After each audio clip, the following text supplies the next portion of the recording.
watching T2T Boxing. This is Tommy Watt for T2T Boxing and IFL TV in association with Fight Callout. I'm joined by Tszyu and manager Glenn Jennings here in Brisbane, just arrived for the Pacquiao Horn fight, I believe. Yes. How's it going? Just arrived. How's the city feeling around this event? Well, we've just got here and so far so good. A quick bite. Timmy's just flown back in from Russia, so I asked him, is he jet lagged? Is he feeling on top of the world and excited for tomorrow? Excellent. So tell me through, just back from a training camp in Russia, I understand. What are you doing over there? I spent 2 weeks in Russia. Did a lot of new things. Learned from my dad. Little fundamental things, turning the knuckle. So it's been good. Getting myself well prepared for my next bout, 3 weeks. Excellent. Yeah. So I understand you've got a couple of fights lined up. The next fight is in Toowoomba, is that right? Yeah, that's it. Toowoomba. Yeah, Toowoomba on July 22, and then we follow that one up in Melbourne on August 19. Excellent. So keeping busy, building up those wins, and again, every fight is one fight at a time. The job at present hand is the Toowoomba one. Yeah. So we're not overlooking anything yet. One fight at a time, but we've got the whole year planned already. Excellent.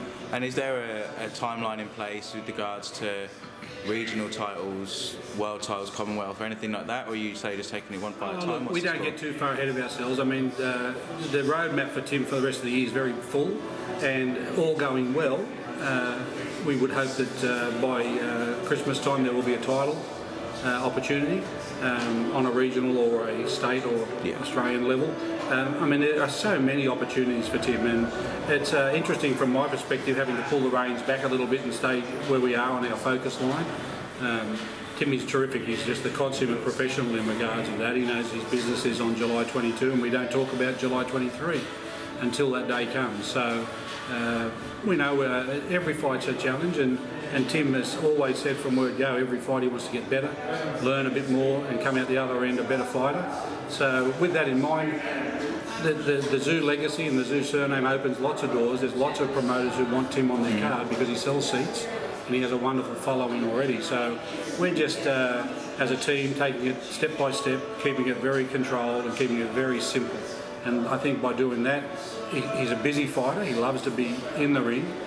We're conscious of that, and all going well, we'll continue to do that. And you may have picked up from my accent, I'm not from these parts, and so the Tszyu name is huge in the UK as well for obvious reasons. Yep. One of the biggest nights I remember watching growing up. Is fighting over in the UK something you've ever considered? I would love to fight in the UK. I'd love to fight all around the world. But at the moment, it's my first year. I'm still an apprentice, so we're starting at home in Australia. And then who knows? Maybe next year it could be UK, it could be Russia, it could be America, wherever the world. Yeah. There's a few doors open, I'm sure. And so more and more as we see you progress, looking more and more like your dad's style and the way you're sort of performing out there. And say if you can get to sort of half of that level, you're probably going to win a couple of world titles. So what's the sort of burning desire in the back of your mind? Do you want to surpass what your dad did? Is that something you think about? I think everyone's goal is to be bigger, better than their father, and even for a father, their goal is for their son to go beyond what they have reached. The level that my father has reached, I think that's one in 2 billion, 3 billion. But who knows? Who knows? With the right training, with the right determination, who knows what can happen? I'm going to put everything towards it. If I can reach it, I can reach it. But I'm going to put my whole heart and soul into it. So 5-0, 4 knockouts. So you're on the way. Say within your first year, and say a few more fights lined up. So 10-0 is the plan by the end of the year. Yeah, excellent. 10-0 by the end of the year. It's one fight at a time again. And the main thing is to knock every opponent out. Excellent. Well, let's say exciting fights, and that's what everyone looks forward to, and so that's obviously what Kosta is known for. And you say you're part of a really exciting crop of young fighters in Australia at the moment. We're seeing Brock Jarvis fighting on the card. Tomorrow's you're probably only a few fights ahead of you, but in a similar sort of level. And are you seeing the sport really growing at the moment? The interest in the sport, and obviously this event's huge. But outside of that, how are you seeing the sport at the moment? Of course, the sport's growing. Like look for example, what happened in the last fight in the heavyweight championship, Anthony Joshua Klitschko, 90,000 people. You know, when you think about boxing, I think that's the goal and expectation that you should be looking at. 90,000 people, tickets. You know, bring entertainment. People should be happy, smile, enjoy, and bring the sport back, because it's all about giving the fans what they want. Yeah, you know? absolutely. We're here to pick fights, give the fans what they want, and make the sport back to where it was a long time ago. Yeah, and so we are getting there. This event this weekend is gigantic as far as Australian boxing is concerned, and 55,000 tomorrow. I think is going to be in that stadium. So is that something that you'd like to I'm get jealous that I'm not fighting on the card. Oh, we tried hard. We made ourselves available, but unfortunately the card was well and truly locked away, because it was originally scheduled earlier in the year, and all those guys were on hold. And good luck to all those guys on the card tomorrow. We're here to support all the Australian boys, and really it is such a resurgent time in boxing. And young Brock Jarvis is just a terrific young fighter on the card tomorrow. And of course for Jeff Horn, what an opportunity, fighting Manny Pacquiao. It's just a wonderful time. And all of those young fellas that you're seeing that are winning and winning and winning in Australian boxing, they brought Australian boxing out of a bit of a doldrum, and suddenly there's a good 6 or 7 of them that are going to be on the world stage, all in the same time frame. We haven't had that for a decade. So having spent 15 or 16 years with Kosta and being there when Tim was born, it is just such a wonderful opportunity for Tim to go on now with his own legacy and create his own destiny in boxing. The legacy of Kosta and what he's done in boxing is opening so many doors for us, and the beauty for us is that when we open those doors, Tim's the surprise packet on the other side, and he's loving it and he's enjoying every moment of it, and it's just a great place to be. Australian boxing is on the up and up. Absolutely, and it's exciting times, and so hopefully we can all ride that wave. Yeah. And in terms of yourself and your training, how's things going? What can we expect to see from you sort of moving forward? More knockouts. Of course. The main objective is to knock the opponent out. But I'm just looking at new things. I didn't have a big amateur record. I only had 35, 40 fights. So professionals is a whole different game. From 3 rounds, you get down to 6 rounds, 8 rounds, then 10 rounds. It's an ongoing process. And there's much more to learn. You learn more new things every day. And it was a good experience to go to Russia, because there's not a better person to learn from rather than my dad. So it was good.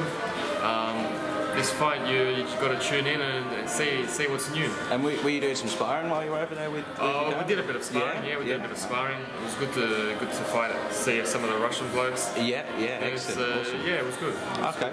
And look, so as far as tomorrow goes, we know Jeff Horn has a huge task ahead of himself in fighting an 11-time world champion Manny Pacquiao. What are your thoughts on Jeff's chances? Have you been watching him closely over the last few years? Boxing is it's a sport where anything can change in 1 second. You can lose concentration, and there you go, split second like that. So Jeff's always got an opportunity to knock Manny out. The same thing as Manny. In terms of experience and speed and power, I think Pacquiao has got everything, but you never know. Jeff is a young bull who's ready to give it all, and he's putting everything on the line.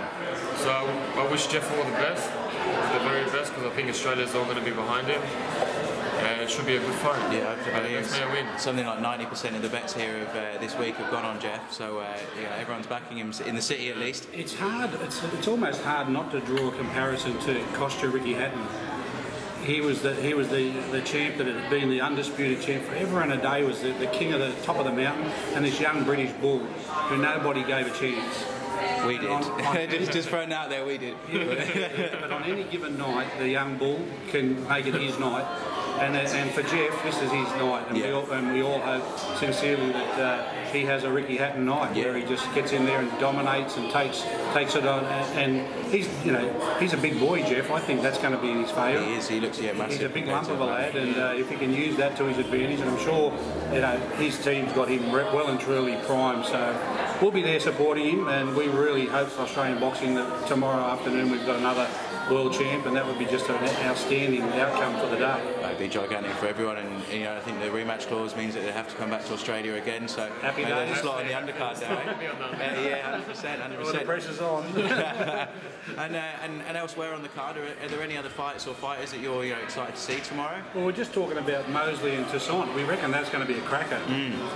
He's got this David Toussaint's a bit of a bit of an unknown, but gee, I tell you what, for me, he's the real deal. Yeah. I think he's going to. It's hard to predict, but I think it's going to be a great fight, a cracker of a fight. Yeah, she's coming out of Canberra, so obviously the profile there isn't huge. And, no, it's not. People that do know have seen him. Those in the know seem to think, wow, this is his coming out party tomorrow on the big stage. And young Brock Jarvis, well, what can you say? The kid's he's a little machine. Yeah. Right? What about the Surmov? That's going to be. And Damon Hooper looks in great shape today at the weigh-in. So when Hooper comes in on form, he's a different man. So well, we had Uma on the card over in New Zealand with Tim, and he's a terrific young man. But gee, I tell you what, he's got some go as well. He's got some talent. He's gigantic for a light heavyweight. He's like 6'3". People are going to get a surprise when they see his ability in the ring. He's a very good fighter. So I mean, it's a great card. There's only one bloke missing of it. That's it. Absolutely.